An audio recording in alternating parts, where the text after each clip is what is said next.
মাগরিবের নামাজের পরে হাসবুনাল্লাহু নি'মাল ওয়াকিল এই দোয়াটা যদি 33 বার করে পাঠ করতে পারে, আল্লাহ পাক নগদে তাকে 4টা পুরস্কার দান করে দেয়। যেরকম সুবহানাল্লাহ। এবং এই পুরস্কারগুলো আপনি নিজের চোখে দেখতে পারবেন যে হাসবুনাল্লাহু নি'মাল ওয়াকিল এই দোয়াটা পাঠ করার কারণে আল্লাহ পাক আপনাকে কি কি বেনিফিট দান করেছে। 1 নম্বরে আল্লাহ পাক আপনার দুশ্চিন্তা, আপনার টেনশন আল্লাহ পাক দূর করে দিবে।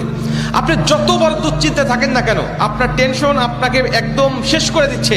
আপনি যদি হাসবুনাল্লাহু নি'মাল ওয়াকিল মানে আল্লাহ আমার জন্য যথেষ্ট, আল্লাহ আমার জন্য অভিভাবক হিসেবে যথেষ্ট, আপনি যদি দোয়া করতে পারেন, আল্লাহ পাক বলেন যে আমি আল্লাহ পাক তার টেনশন, তার দুশ্চিন্তা একেবারে দূর করে দেই। এটা হলো প্রথম নম্বর বেনিফিট।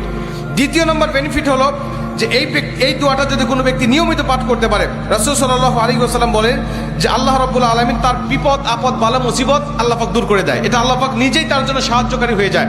বিপদ আপদ বালা মুসিবত তার সামনে আর কিচ্ছু রাখে না। আপনি যত হাসবুনাল্লাহু নি'মাল ওয়াকিল পাঠ করবেন, তত আল্লাহ পাক আপনার সামনে থেকে বিপদ বালা মুসিবত দূর করে দিবে। এটা হলো 2 নম্বর। 3 নম্বরে নবীজি সাল্লাল্লাহু আলাইহি ওয়াসাল্লাম বলছেন যে ব্যক্তি হাসবুনাল্লাহু নি'মাল ওয়াকিল বেশি বেশি পাঠ করবে, আল্লাহ রাব্বুল আলামিন সে যদি কারোর দ্বারা জুলুম শিকার হয়ে থাকে, সে মাজলুম, তার উপরে কেউ জুলুম করেছে, তার উপরে কেউ কষ্ট দিয়েছে, তাকে এই কষ্টটা সে পেয়ে আল্লাহ পাকের কাছে হাসবুনাল্লাহু নি'মাল ওয়াকিল পাঠ করেছে, আল্লাহ পাক বলেন নিজেই আমি ওই মাজলুমের পক্ষে হয়ে যাই, জালিমের বিপক্ষে আমি আল্লাহ নিজের অবস্থানটা দাঁড় করা দেই। যেরকম সুবহানাল্লাহ। ভাই, আল্লাহ যদি আপনার পক্ষে দাঁড়ায় যায়, আপনার কিছু লাগে? আল্লাহ যদি আপনার জন্য সাহায্যকারী হয়ে যায়, আর কিছু লাগে?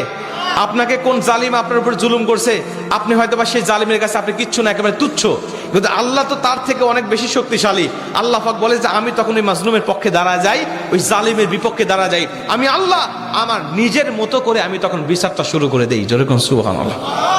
এজন্য যদি কেউ আপনার উপর জুলুম করে, আপনি হতাশা হবেন না, আপনি কষ্ট পাবেন না, আপনি আসমানের দিকে মুখটা উঁচা করে বলবেন হাসবুনাল্লাহু নি'মাল ওয়াকিল নি'মাল মাওলা ওয়া নি'মান নাসির।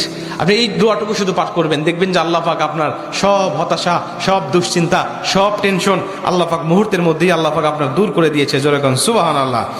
এবং 4 নম্বরে রাসূল সাল্লাল্লাহু আলাইহি ওয়াসাল্লাম বলছেন যে তাকে আল্লাহ পাক দুনিয়া এবং আখিরাতের কল্যাণগুলো আল্লাহ পাক তাকে দান করে দেয়। দুনিয়াতে যত কল্যাণ, যত খারাপই আছে এগুলো দূর করে দেয়, কল্যাণগুলো আল্লাহ পাক দান করে দেয়। আবার আখিরাতের যত কল্যাণ লাগবে আপনার সব কল্যাণগুলো আল্লাহ পাক আপনাকে দান করে দিবে। আল্লাহ পাক আমাদের সবাইকে এই 4টি ফজিলতগুলো পাওয়ার আশায় হলেও আল্লাহ পাক আমাদের সবাইকে এই হাসবুনাল্লাহু নি'মাল ওয়াকিল এটা মাগরিবের পরে 33 বার, অনেক মুহাদ্দিস বলছেন ফজরের পরে 33 বার, যদি কোনো ব্যক্তি 11 বার পড়তে চায় সমস্যা নেই, কিন্তু 33 বার পড়তে পারলে সবচেয়ে ভালো ফলাফল পাওয়া যায়। আপনারা অধিকাংশ 33-এর অধিক পড়লেও কোনো সমস্যা নেই। এক কথায় যে ব্যক্তি হাসবুনাল্লাহু নি'মাল ওয়াকিল বেশি বেশি পাঠ করবে, আল্লাহ পাক তাকেই এই ফজিলতগুলো দান করবে। যেরকম সুবহানাল্লাহ।